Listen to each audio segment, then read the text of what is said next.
بڑا نہ دیکھو اس لیے ضروری ہے، یہ وہ والا جن ہے جو آپ کے ساتھ کھانا کھاتے جب آپ بسم اللہ نہ پڑھو.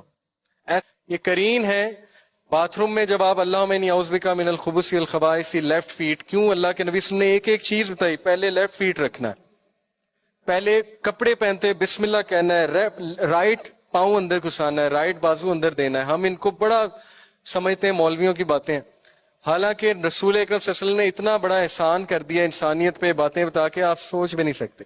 ابن تیمیہ کہتے ہیں اگر تمہارے سامنے غیب کی دنیا کھل جائے تم پاگل ہو جاؤ.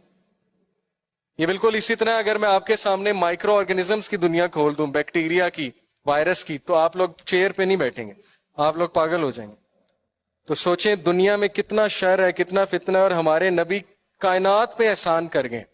ایک ایک چیز بتا کے بسم اللہ پڑھنی ہے، داخل ہوتے بسم اللہ کہنا ہے، السلام علیکم کہنا ہے.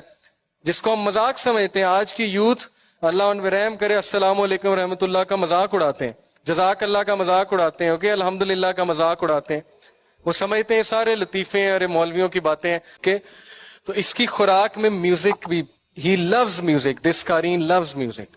اوکے یہ باقاعدہ قرین نے خود اقرار کیا ہے کہ مجھے میوزک پسند ہے. ایک رقیہ میں جو رقیہ ہوتے ہیں نا اسپرچل ہیلرز، جن نے خود اقرار کیا. Any how